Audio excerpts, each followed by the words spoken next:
মা মা, অনেক দিন হয়ে গেছে আমরা কোনো পেয়ারা খাই না। আজ আমরা পাকা পাকা পেয়ারা খাবো। আমাদেরকে তুমি পেয়ারা এনে দাও। আমার ছানারা, এখন আমি পেয়ারা কোথায় পাবো?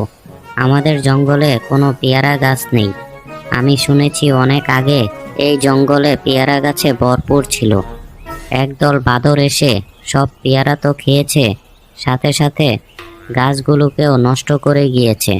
তখন থেকে এই বনে কোনো পেয়ারা নেই, পেয়ারা গাছও নেই।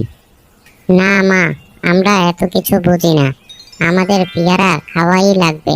তুমি যেভাবে হোক ব্যবস্থা করো। ঠিক আছে, আমরা অন্য জঙ্গল থেকে একটি পেয়ারা গাছ এনে এই জঙ্গলে লাগিয়ে দেই।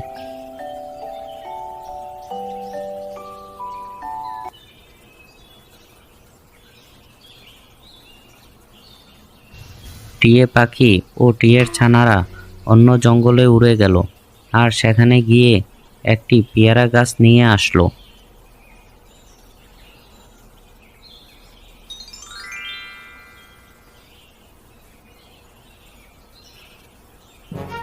পেয়ারা গাছটি টিয়ের বাসার পাশে একটি উর্বর জমিতে লাগিয়ে দিল।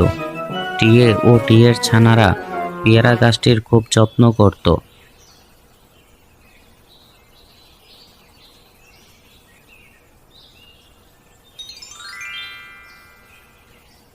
তারা নিয়মিত পানি দিত। এভাবে কয়েক সপ্তাহ কেটে গেল। পেয়ারা গাছটিও বড় হয়ে অনেক পেয়ারা দিল।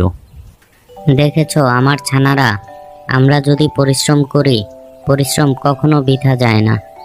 তাই আমরা যে কাজই করি না কেন তা ধৈর্য নিয়ে করে যাওয়া উচিত। টিয়ে গাছ থেকে দুটি পেয়ারা পারল আর পেয়ারা নিয়ে তাদের বাসায় রওনা দিল।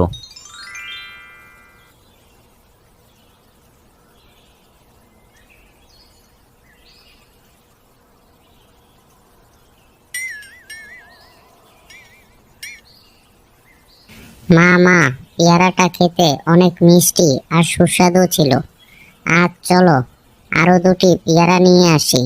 হ্যাঁ চলো, আমরা তো খাওয়ার জন্যই এত পরিশ্রম করে পেয়ারা চাষ করলাম।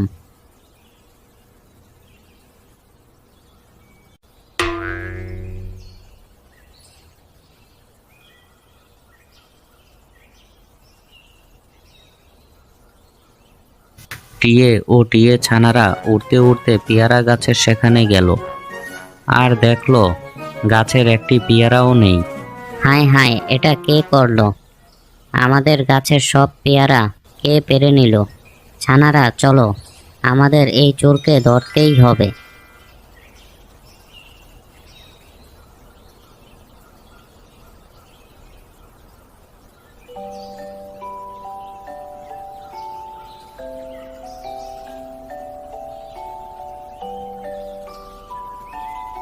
টিয়ে ও টিয়ের ছানারা অনেকের সাথেই কথা বলল, কিন্তু কেউ কোনো পেয়ারার খবর ও পেয়ারা চোরের খবর দিতে পারল না। অবশেষে টিয়েদের সাথে হাতির দেখা হলো। টিয়ে বলল, হাতি ভাই, তুমি কি কাউকে পেয়ারা নিয়ে যেতে দেখেছো? হ্যাঁ হ্যাঁ, আমি এক কাককে দেখেছি ঝুড়ি ভরে পেয়ারা নিয়ে যেতে। আমি তাকে বললাম আমাকে একটা পেয়ারা দাও, সে শুনলই না। কাকি তাহলে আমার গাছের পেয়ারাগুলো চুরি করে নিয়েছে। আমি তাকে ছাড়বো না। আমি একটি জাদু গাছের খবর জানি। সেই গাছের চারা যে গাছের পাশে লাগাবে সে গাছের মতো হবে। সে গাছের মতো হয়ে সে ফল ধরবে, আর সে ফল থাকবে খুব শক্ত। গাছটি তুমি নদীর ওই পার থেকে এনে পেয়ারা গাছের পাশে লাগিয়ে দিও, তাহলে দেখবে কাক তার উপযুক্ত শাস্তি পেয়ে যাবে।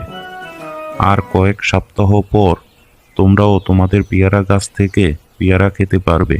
আর আমাকে দিতে কিন্তু ভুলে যেও না।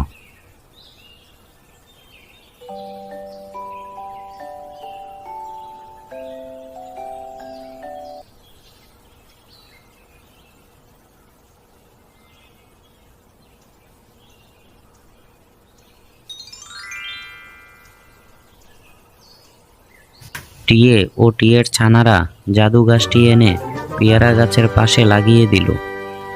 আর 2 দিনের মধ্যে জাদু গাছটি বড় হয়ে পেয়ারা ধরে গেল।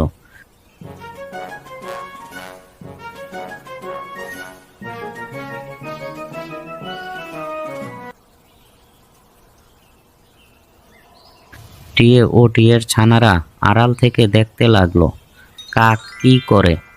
আমি তো এখানে একটি পেয়ারা গাছ দেখেছিলাম, আজকে দেখছি দুটি, আবার একদিনেই পেয়ারাও ধরে গিয়েছে। মনে হয় পেয়ারা গাছটি আমার চোখে পড়েনি। যাই, পেয়ারাগুলো পেরে নিয়ে যাই। কাক পেয়ারা পাড়তে গেল। পেয়ারা পাড়ার জন্য কাক খুব চেষ্টা করতেছিল, কিন্তু একটি পেয়ারাও পাড়তে পারল না। গতকাল তো কত সহজে সব পেয়ারা পেরে নিলাম, আজ দেখছি একটি পেয়ারাও পারতে পারছি না। যাই, জোর দিয়ে কামড় বসাই, তাহলে হয়তো পারতে পারবো।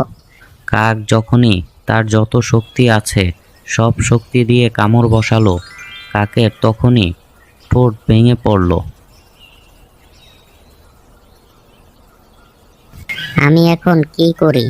আমার যে ঠোঁট ভেঙে গেল, আমি যে এখন কিছুই ভালো করে খেতে পারবো না। কাক এভাবে তার পাপের শাস্তি পেয়ে গেল। টিয়ে ও টিয়ের ছানারা এখন খুব খুশি, তারা এখন মজা করে পেয়ারা খেতে পারবে। বন্ধুরা, আমাদের চ্যানেলটি সাবস্ক্রাইব করে বেল বাটনটি বাজিয়ে রাখো, যাতে পরবর্তী ভিডিওর নোটিফিকেশন সবার আগে তুমি পেয়ে যাও।